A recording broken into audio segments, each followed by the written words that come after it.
So I was having a really bad day, and I decided that I was going to go shopping. That's what I do when I have bad days. So I went to my favorite store, and I was browsing around, and then I saw it. It was the perfect purse. It was just the right size. It matched everything that I wear.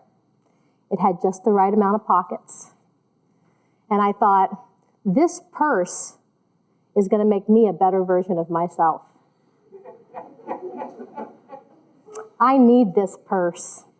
And you know what? I work hard. I deserve it. And so I bought it. Put it on my shoulder, took it home, walked in the house. And I said, look, honey, I got a new purse. And guess what the response was? Another purse. And I said, I don't think you understand. This purse is different. And they said, I don't know why you are so frivolous with your money. Just because we have money does not mean we should spend it, and we should save it just in case we need something. And I said, we have an emergency savings. We have a retirement savings. I work hard. If I want to buy something and treat myself, I should be able to do that. And it just went downhill from there. We slept in separate rooms of the house. I'm sure all of you have been there at some point in your life. So the reason I tell you this story is because this is a really good example of how money scripts affect our everyday lives. Money scripts are unconscious beliefs that we develop in childhood that tell us how we spend our money. They control us, and we don't even know that they're there. Sometimes money scripts are good, and sometimes they're bad, and they usually contain a little grain of truth. But just as often, money scripts are completely irrational, and they drive us and cause us to spend money in often irrational ways. They inhibit us from becoming the best version of ourselves. So, back to the story. My partner and I clearly have very, very different money scripts. So their money script is, you can never save enough money. You always will need it. Something could happen. And what I learned when I was a kid was, you should be able to spend money to feel good. You should be able to get something that's going to lift your spirits. And honestly, the truth and where we should be is probably somewhere in between those two things. So the idea of money scripts is not a new idea. It's been around for a while. Ted and Brad Klontz in 2005 first coined the phrase. And as I've worked with clients over the years, I have come to realize that these inner beliefs that we have about money can be extremely damaging. I think they have a much bigger impact on our lives than any of us realize. They can hold us hostage. They affect our self-image. And they can control our lives. I have even seen money scripts destroy people's lives. And it doesn't even matter how much money you have. I've seen people who earn very little money who've saved wonderful retirements. And I've seen people who inherit huge amounts of money and they just go through it in a year. So it doesn't matter how much. Money scripts cause multimillionaires to work several very difficult, stressful jobs and eat ramen for lunch and die young of a heart attack. They affect how we view ourselves and what we think we're able to do. They make us say things like, I'm not good enough. I don't deserve this. I'm not smart enough. I can't do this. And they lead us to self-sabotaging behaviors like hoarding and overspending. And the question we have to ask when we realize how powerful these things are is, why are we letting this happen? But the truth is, most of us have no idea why we do the things we do. So I want to tell you a story about a client of mine. We're going to call her Barb. She is 35. She's very successful. She's one of those people you look at and you say, She's got her stuff figured out. How does she do all that? Her family's in order. She's working up the corporate ladder, just doing real well. And she inherited a large amount of money from her mom. So she came into my office, sat down at my desk, and she said, let's talk about this inheritance. And we started to talk.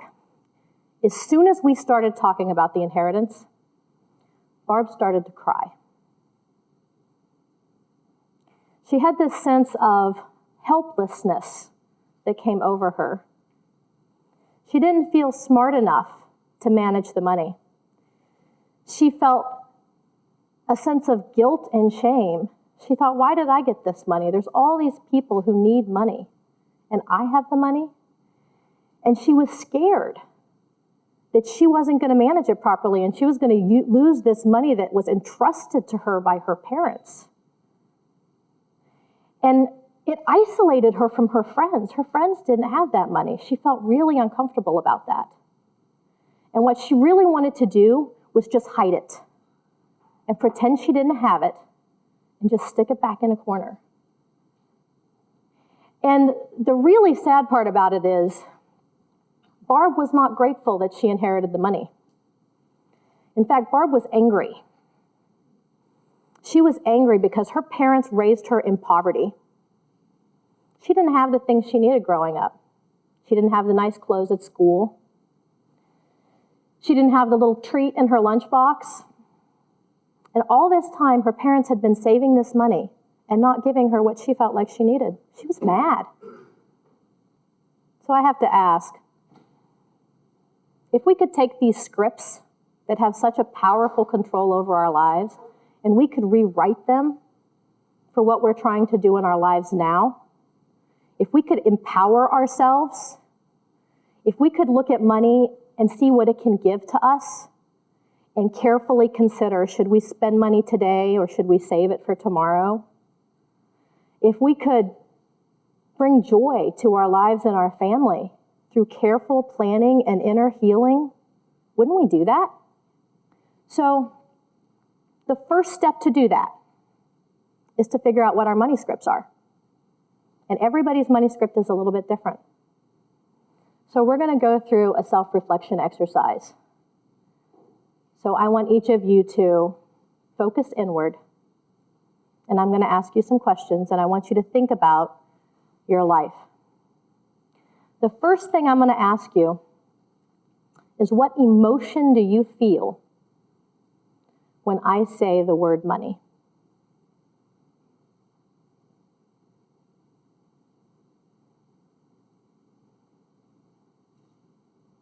Now I want you to feel that emotion. I want you to hold on to it.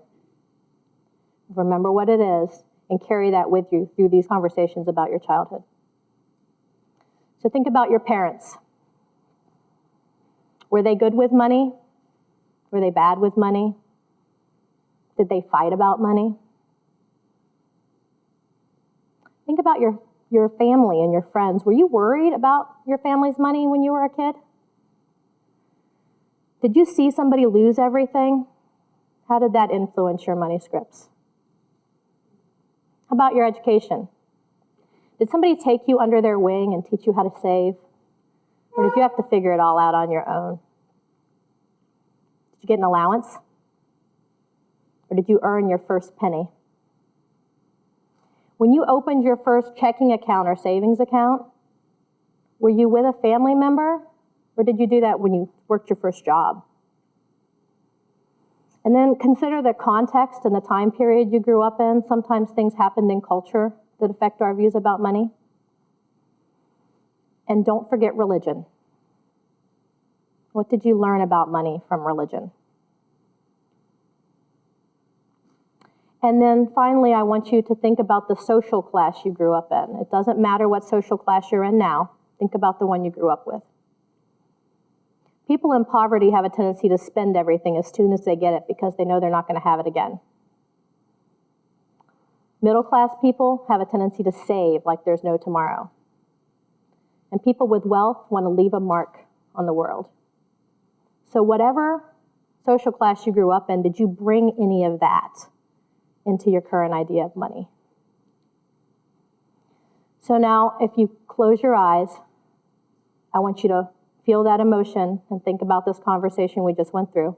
And I'm going to ask you one question. What do you believe about money?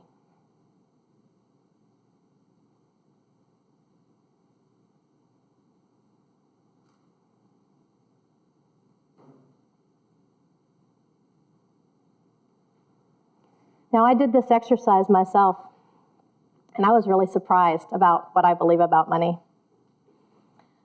One of my money scripts is, good people don't have money. Isn't that crazy? That doesn't even make sense. So does that mean only bad people have money? And then what happens if I get money? Do I become a bad person? So it's not rational, and often our money scripts are not rational. The key is to recognize them. So you have to recognize it when it comes up in your life. So you all just had an opportunity to think, what do you believe about money? And what I want you to do is the next time you realize you're doing something that's based on what came up in your head just a minute ago, I want you to stop what you're doing. Wherever you're at, just stop. And say, why am I doing this? What belief is making me do this? And is it rational? Does it make sense? Does it feed me? Is it helping me? And it's interesting because you have to remember some of these money scripts are there. We took them on to protect ourselves as children, so they're going to feel really good. But that doesn't mean that they apply to your life now. So stop, consider it, and then rewrite it to match where you're at in life now and what you're trying to do in life. And when you start doing this, it might make sense to partner up with somebody or find somebody to be accountable to, because it's not going to fix itself one time. It has to be a process. So my partner and I sat down and we talked through that purse debacle. We talked about our family and our goals and the things that were important, and we talked about our money scripts. And what we learned was there are some good things in our money scripts. It's important to save money. It's important to enjoy life. But all that other stuff around it, we threw out. And we made a plan for our family. And we're together working to have this plan to reach our goals as a couple, instead of allowing money to tear us apart like so many people do. Because money gives us time. It gives us security. It gives us freedom. It makes us have an easier, more comfortable life. And we can invest in people and things that matter to us. Because money itself is not good or bad. It's a tool. And every one of us have the power to use that tool to make our lives better. So I want to circle back to Barb. You remember Barb, who was crying in my office? Barb has made a lot of growth since that initial conversation. She's educated herself about money. She feels a lot more confident. So she's feeling like she's got it under control a little bit more. She's still angry, though, about her past and not having enough. She's still working through that. But she has a mantra that she says to herself whenever she has that sense of hopelessness come over her. She says, I'm smart. I have a plan. I have support. And I've got this. And I believe that every one of us, if we can identify our money scripts and we can rewrite them to help us reach our goals, that we can improve our lives and the lives of our families, and that each of us can become a better version of ourselves. Thank you.